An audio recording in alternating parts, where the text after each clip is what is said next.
Ladies and gentlemen, boys and girls, welcome to the World of Wrestling podcast. Oh, God. This is about AEW Dynamite, July 30th, 2025. This show sucked, guys.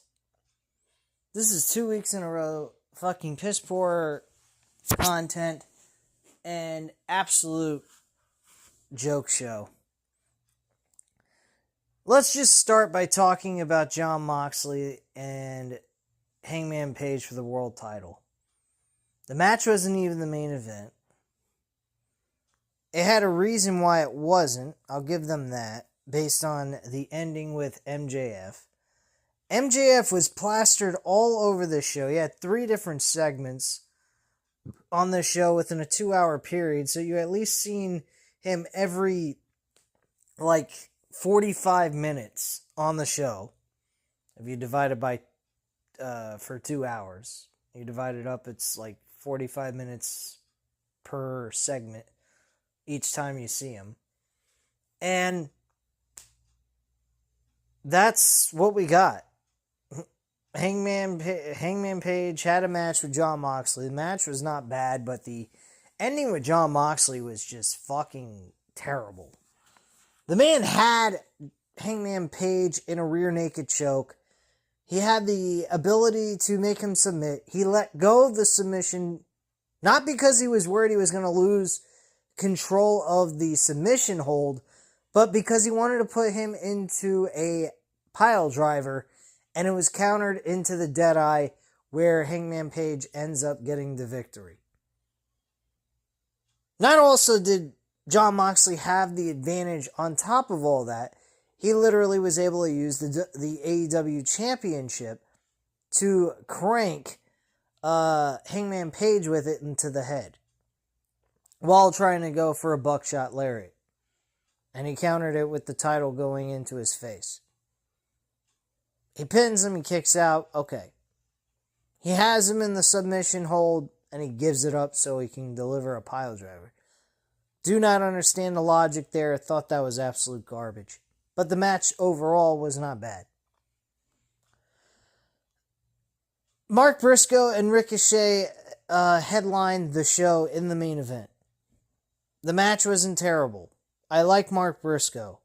But the story he's got with MJF is really nothing more than a stepping stone for MJF to beat the living tar out of Mark Briscoe. And Mark Briscoe goes, bye-bye. MJF was kicked out of the Hurt Syndicate. He's no longer part of the team. Shelton Benjamin confirmed that. And that was basically it. Shelton Benjamin admitted that the only reason why he was okay with MJF was because of MVP. And MVP's pretty much kind of stayed silent and doesn't care about MJF at this point. So MJF's kind of an outcast. I don't know if this is a setup or some sort of, advantage for MJF in the end of all of this, where the Hurt Syndicate make it look like they're no longer with MJF and this was all a ruse. And then eventually it turns out that they were together the whole time, and this was just an act job in front of the cameras. That could be a possibility. I'm not sure. If that's not the case, if this is not a ruse to, fool all the audience watching the show, then this is an absolute fail beyond belief. It has to be a ruse, and it has to be where MJF gets the help of the Hurt Syndicate after all of this and ends up winning the World Championship with their assistance. Now, MJF is also carrying around a briefcase that grants him a title opportunity anytime he wants. But he's still looking for a number 1 contendership to actually have the match without actually cashing in on Hangman Page. This shit makes no fucking sense whatsoever.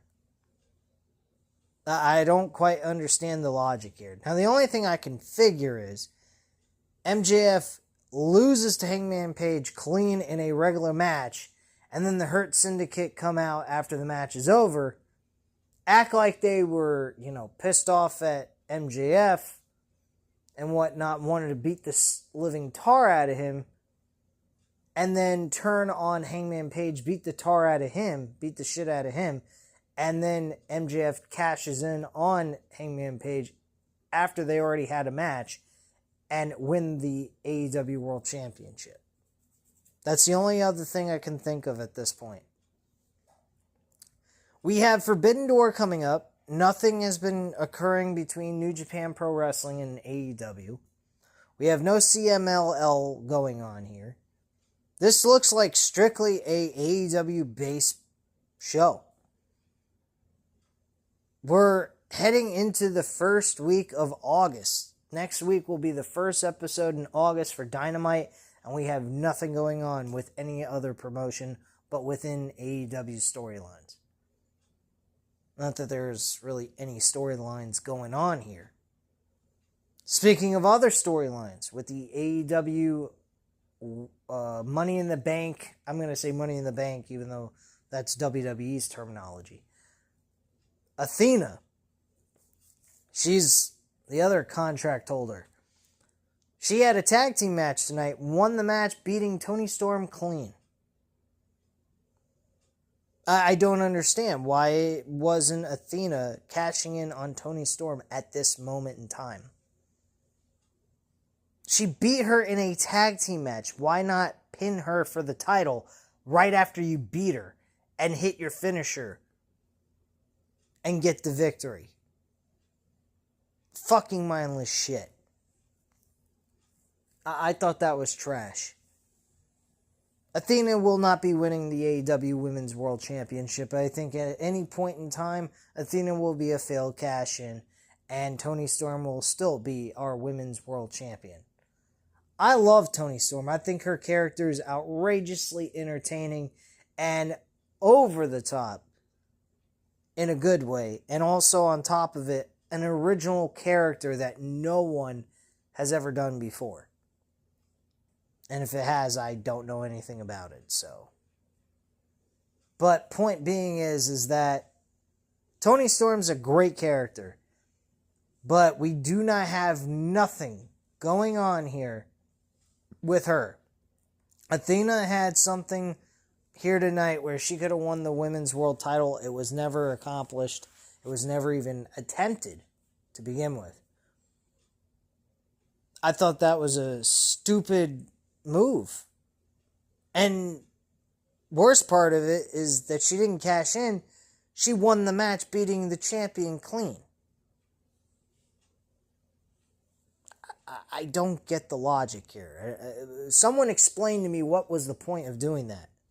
Why couldn't have Toni Storm's tag team partner get pinned by Athena instead of Toni Storm? This is absolutely stupid. I just don't get it.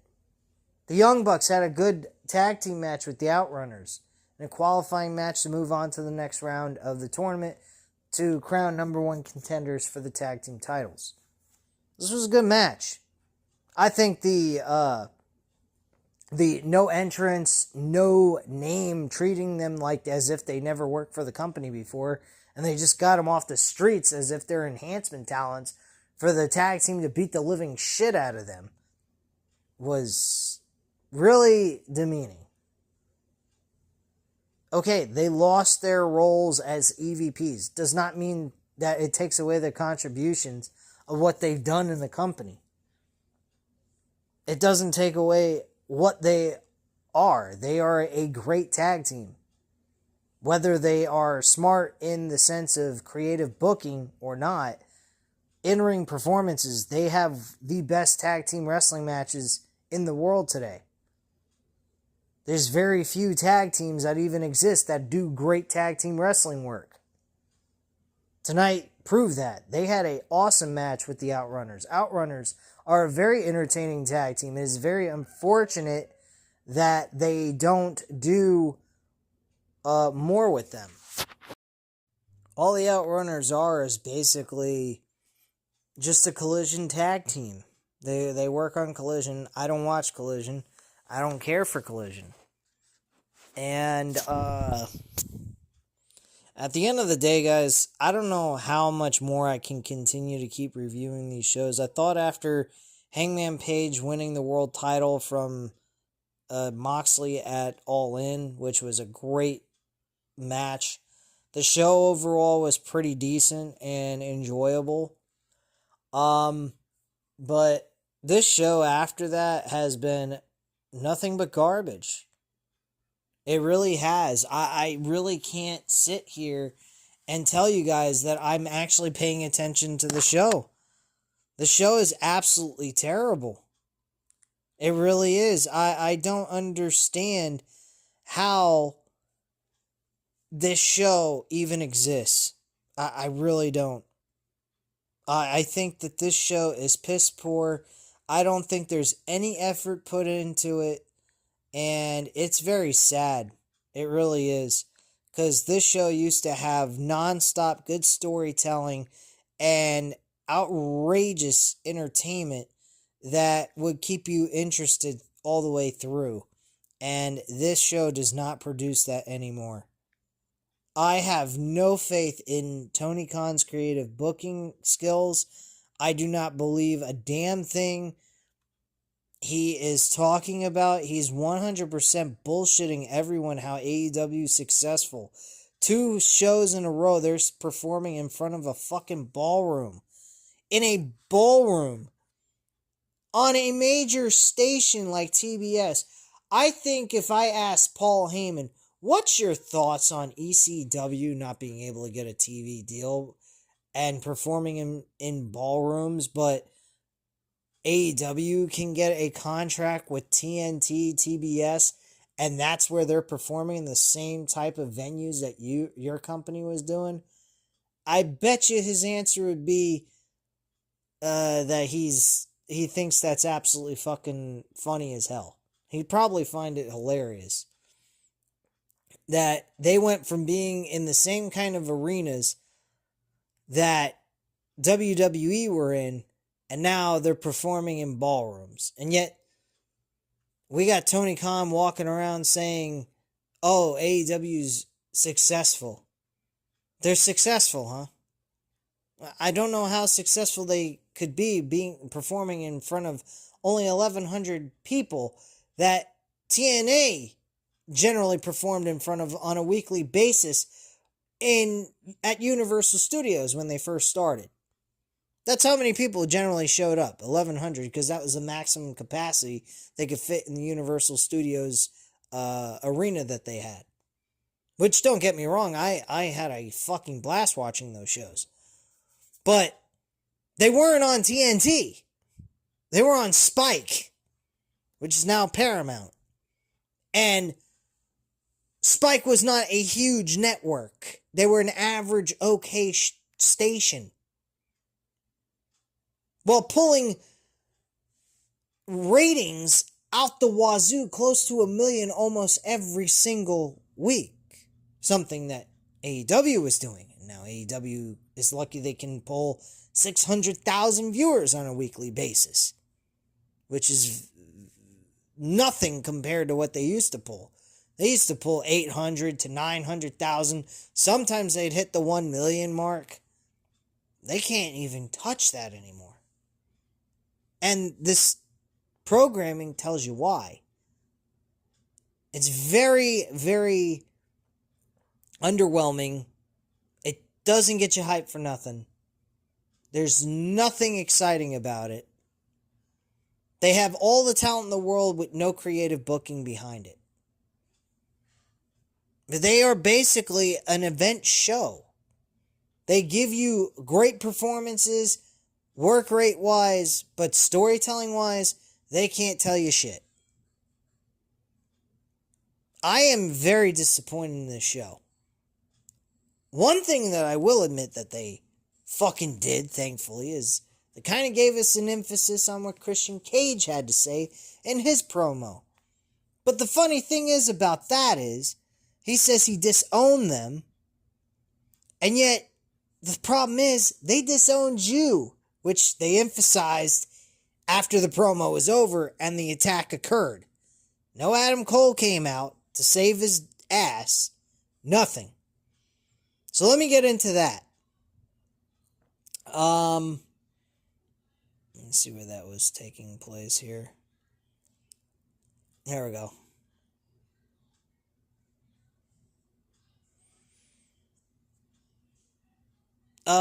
So we go back to ringside after the MJF segment, talking about how he's kicked out of the Hurt Syndicate and so forth by Shelton Benjamin. He introduces, Tony Schiavone introduces Christian Cage. We get a good pop for the patriarchy as Cage makes his way to the ring. Cage introduces himself saying he's Christian Cage, and he's an asshole, obviously. The way he talks and the way he acts towards people is definitely a valid remark of who he is. The crowd agrees in positive manner as Cage talks about being obsessed with getting the AEW World Championship and how he saw his past in a moment after hitting a picture-perfect spear. He stops himself to remind the crowd he is conducting his business before turning his attention to Nick Wayne and his actions at All In Texas. He goes into what he likely did to deserve the treatment and how there is a long line of people looking to maim him for what he's done in the past. He then addresses what Adam Copeland said about him recently, looking back at his own remarks toward Cope before asking if the things he said were really that bad. He says Adam isn't gonna come out here and act like he doesn't understand the game within the game. And he's made some unsavory comments himself. Unsavory comments. He then addresses Cope, telling him to go find himself. Maybe he did, and maybe he didn't. But know this. You and I are so different, and yet we are so the same. Tony asks him more about what happened at All In. And Cage addresses this by running down Nick and then Shayna Wayne. Nick thinks he's got it all figured out. Now he has some gold around his waist, but what's going to happen when you have to actually fight and answer for what you've done? Cage is going to stand out here and now and admit Nick has more talent than Christian, but he was trying to protect him. Nick calls himself the new face of AEW now and forever. But you're going to have to go through Christian Cage to get there. Nick Wayne, you already have one dead father, and now you have a second father who's just dead to you. He ends by saying he disowns Nick, Kip, and Shayna before making his way out of the ring. He goes up the ramp where Shayna confronts him before Kip appears from behind, and all to set up a blindside attack from Nick Wayne. They get a pair of chairs and take Christian out with a concerto, shades of the Edge and Christian characters, or tag team, drawing a great deal of heat from the crowd as Nick tells him they disown the former patriarchy. With that, we go to a commercial break. So, Nick Wayne spoke the truth. He's the one that disowned Christian, not the other way around. So, that's like going up to your boss and saying, I quit, and then your boss says, no, you don't quit, I fired you. No, I quit. At All In, Nick Wayne disowned Christian Cage by turning on him and wanting to bash his fucking head in with a steel chair. Plain and simple. Hence why Adam Copeland said to find yourself, because this guy is delusional, thinking that he's a leader of some group of young talent that's going to turn them into superstars. They don't give a shit about him. They were just using him for his name, his fame, and everything else in between. But at the end of the day, based on his personality and the way he was acting, he got what he deserved. And he needed to find himself to realize what he has gone and done wrong. And he kind of admitted that in this promo here. He's an asshole. So karma bit him in the ass. That's basically what happened. End of story. I don't feel all that much anything towards the show. I feel a lot of frustration. A lot of lost opportunities to really gain attention from the audience, viewer-wise. Even if they're not getting viewership on television because people aren't caring to watch them on cable or YouTube TV, and they care to watch it, like watch the episode without the commercials the next day on HBO Max. Or watch it on HBO Max because people are fed up of paying outrageous prices on cable television, which is, I'm one of them. I mean, even YouTube TV is outrageously high. I was paying like $84 to $90 a fucking month on basic programming. Do I miss the capabilities of watching any football game I want for college during the fall and winter seasons? Absolutely. But I found other sources to do that, so I don't care. But at the end of the day, this show is very lackluster. And they have a hard time selling tickets. They have a hard time doing a whole lot of things. And my question is this. WWE sitting there. Every time AEW has a major event happening on a weekend, during a holiday or just when AEW is supposed to have a big weekend doing something, WWE is always involved during that same weekend. They randomly just pop out of nowhere and say, we're going to have an event here and we're going to be during this weekend. And it's the same fucking weekend AEW is doing a show. AEW is no competition to WWE. Straight up. There is no way you can compare the two and say that they're competition at this point in time. 5 years ago, you could say that. They could have been looked at as competition. They were growing. They were getting popular. And then after Cody Rhodes, CM Punk, and other talent leaving the company, this company went right into the shitter. It's that simple. You go back and watch on HBO Max all the old episodes before they started getting all this WWE high-level talent into their locker room. They were doing perfectly fine. Their creative was outstanding. I think that a lot of their creative went downhill on account of the fact that Cody Rhodes left. Because I believe full-heartedly, I read a report a couple of years ago during the recent point in time when Cody left the company to go to WWE, DDP himself, who originally was working for the company at one point in time, I think in around 2019 to 2020, he even stated that Cody was doing the creative booking decisions and Tony was just letting him go.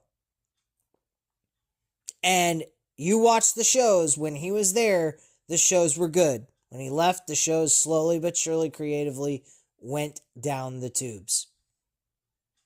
And they have reached the bottom of the barrel of creativity. They are nothing but an absolute utter bore. I spend more time watching YouTube videos than I do sitting here watching these shows. This is absolute devastating as a fan. I was hoping that AEW would turn it around and start producing shows that they have effort. There's no effort in these shows either. I see no effort in this show. Tony Khan was stated by MJF that he's a fucking mark, and he's absolutely correct. That's the one thing that I loved about this show tonight. MJF calling Tony Khan a mark. Because that's all he is. He's a wannabe promoter. He ain't nothing. He ain't no promoter. He's a joke. He might as well be doing live shows, house shows, pay-per-view event type things. He's good at booking those. But trying to build up hype and interest in the pay-per-view going in, he is absolutely horrible. He cannot get you pumped for a pay-per-view event if his life depended on it. And that is a shame. If you have that much passion for pro wrestling, but yet you can't give us some sort of story of interest to bite into and be pumped to see your pay-per-view and go out of our way to spend $49.99 to watch your event, you absolutely suck and you have no business having a pen in your hand. Do what Ted Turner did. Give it to someone creatively to book. They're doing a good job, you keep them. They don't do a good job, find someone else and replace them. It's that simple. Tony Khan has no business in creative booking decisions whatsoever. Can he be a boss? Sure. He can be a boss. He managed to find a way to miggle out a deal with HBO Max, Time Warner, to give him a shit ton of money so he could stay afloat for the next 5 years or whatever amount of time that contract's on with them. Let him do the business end. Find someone that can book a show properly because you can't. His ego is going to destroy what was popular when it first started. He doesn't need an ego. He needs a creative team that knows what they're doing. Hire Eric Bischoff. Hire somebody. Hire anyone, for goodness sake. Hire someone that actually knows what they're doing with the show. I mean, I don't know what to say about this. The show is not even noteworthy to even review. Those are the important segments that I actually paid attention to and cared about. The rest of it don't fucking matter to me. We're more than likely going to see the FTR versus the Young Bucks in the finals, which we've seen 1,000 times before. They've competed over tag team championships, and now they're going to compete over who gets the opportunity to challenge for the tag team titles. What do I fucking care, man? I would have rather seen the Outrunners go ahead and get into the finals against the Young Bucks. Or FTR. Or whatever. But we're getting Young Bucks versus FTR. That's what's happening here. A team that was treated as if they were jobbers from the street. Enhancement talent. Apparently the enhancement talent are that fucking good, huh? I don't know, guys, but this shit is not worth my fucking time. I really don't understand why I continue to do this to myself outside of the fact I got a wrestling channel. And this channel has been turning into a little bit more other things besides just pro wrestling. I've been covering UFC. I did boxing for a little while, but I can't keep up with all this stuff. It's overwhelming me, and it's just too much for me to keep up with. I think professional wrestling and UFC is pretty much my stopping gap, and I may give myself a break and not worry about AEW altogether on this channel eventually. I told you guys I wasn't going to watch the show after All In if they didn't give the title to Hangman.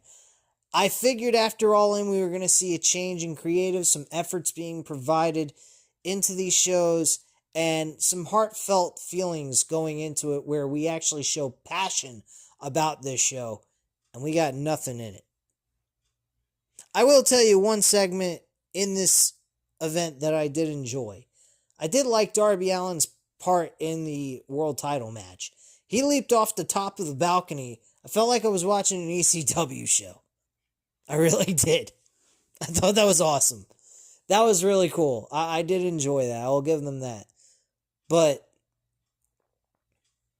this thing with MJF, unless this is a ruse with him and the Hurt Syndicate, garbage.